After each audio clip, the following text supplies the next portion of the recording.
Hello, good morning, trade pros. Welcome to the morning market update this is the post-Christmas morning market update for Wednesday, December the 27th of 2017. This is George Papazoff from Trade Pro Academy.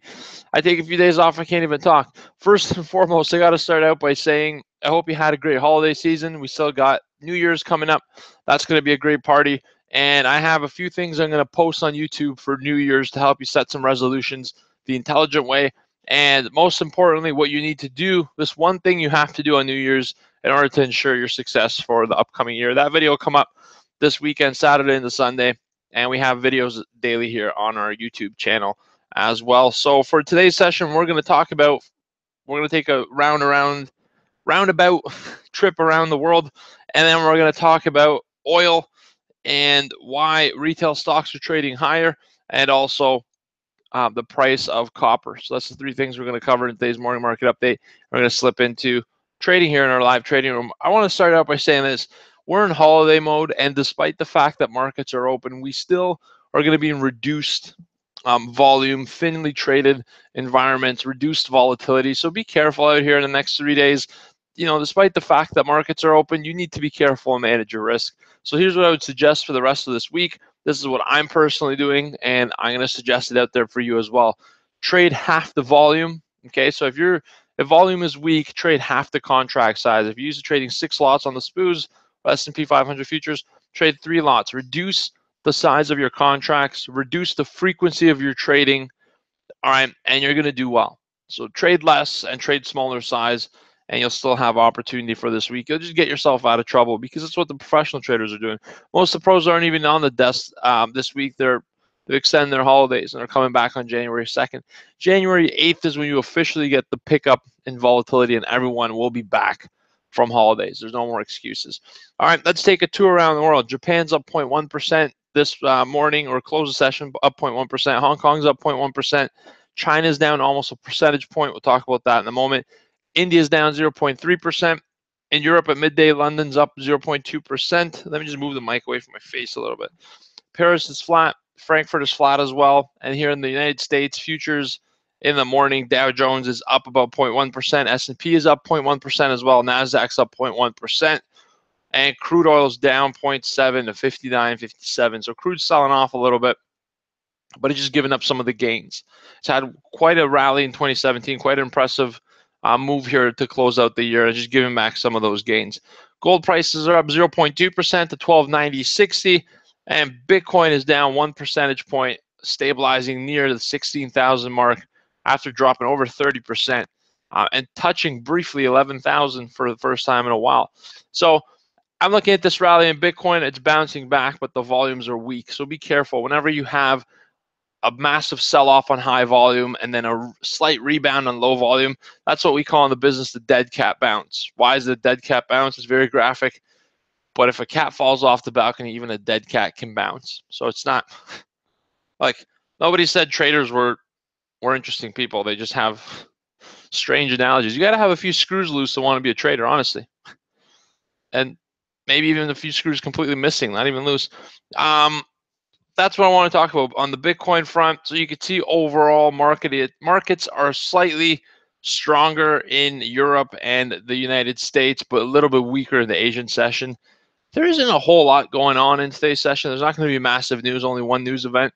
So you got to watch out for that. Yesterday, the market was open on Boxing Day. NASDAQ's weakness was led by Apple, and here's why. Taiwanese press report claimed that iPhone X demand is slowing down. All right, and that's kind of what led to Apple share weakness, which led to NASDAQ weakness, which sort of hampered some of the gains that we could have experienced in other markets. So today in your trading, watch Apple, AAPL. If it rebounds, NASDAQ will rebound, equity markets will rebound as well.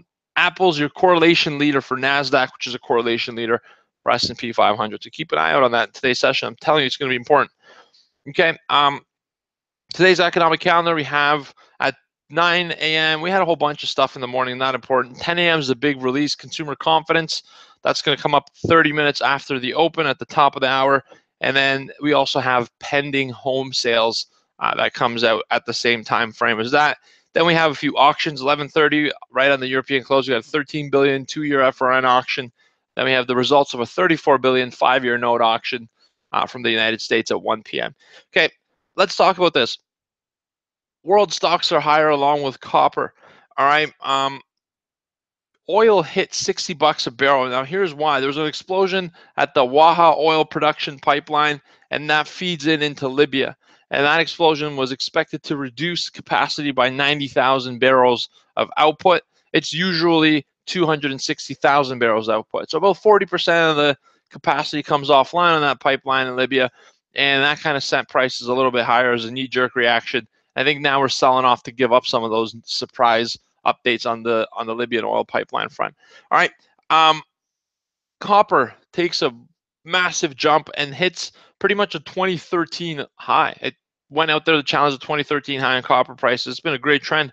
One of our trade pros has done extraordinarily well with copper, has been trading it. I'm very proud of them. I can't mention their name publicly.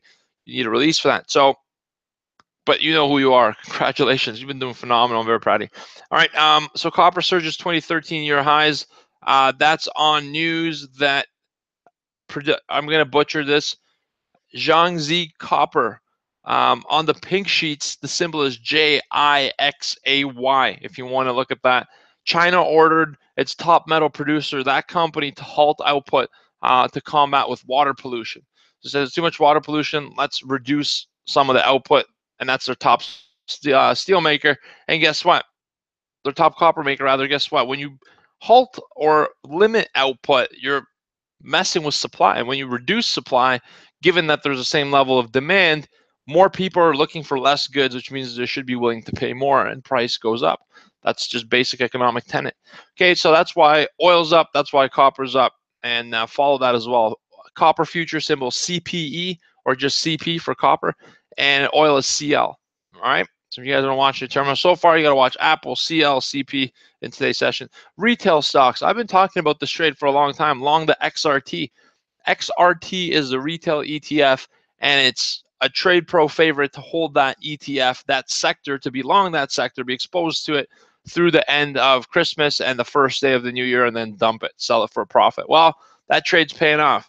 MasterCard released strong early numbers early on, and retail stocks just absolutely soared. Excluding auto sales, get this, excluding the sales of automobiles, the increase was 4.9% from November 1st through Christmas Eve. So we're up 5% on sales in total. That's really big news for retail. So retail's rallying on that.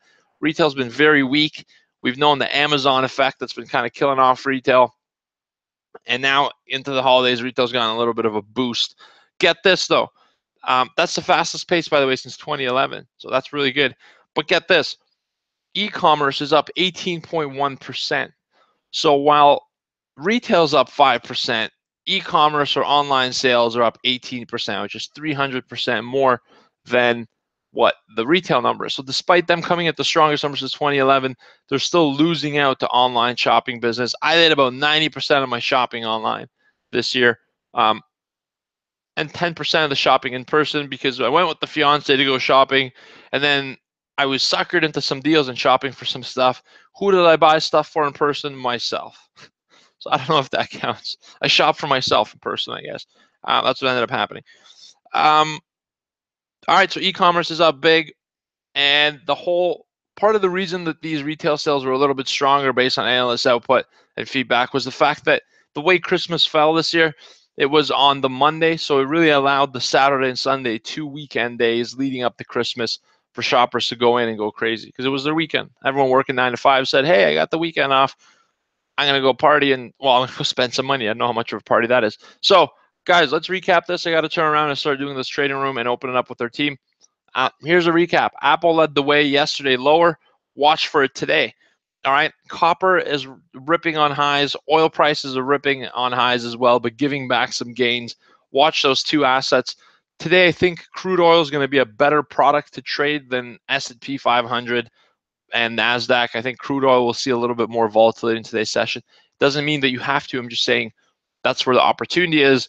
And if you're trading in other markets, there's still going to be opportunity. Just adjust for it. How? Adjust your size by reducing it and reduce your frequency. We already talked about that. So markets to watch: Apple, CLE, CPE, which is copper, oil futures, Apple, and XRT, which is the retail sector. I think it's still got some more upside to go before New Year's selling pushes it back down. All right, would love to hear from you. Like, comment, share, subscribe. Let us know what you want us to create. We create daily content for your daily needs. And I'll see you guys here tomorrow morning at 9 a.m. for another installment of our morning market update. Take care. Have a great day. It's time to open up the trading room. We'll see you guys soon. Goodbye. Patented chair spin in 3, 2. Oh, I had to retire the Santa hat. So Christmas is officially over, but I kind of like it just hanging out over there. So I'm going to leave it for a little bit, maybe a day or two. Kind of like the Christmas tree. This year we put a Christmas tree up on the 23rd of December, and some Christmas years we had it up to like as early as February 1st. You know, things happen. All right, guys, take care. Have yourselves a great day. I'll see you tomorrow at 9 a.m. All right, take care and goodbye. Patented chair spin in 3, 2, 1. The countdown. All right, trade pros. Let's do this. Today's going to be potentially a little bit of a slower day. Still going to be opportunity.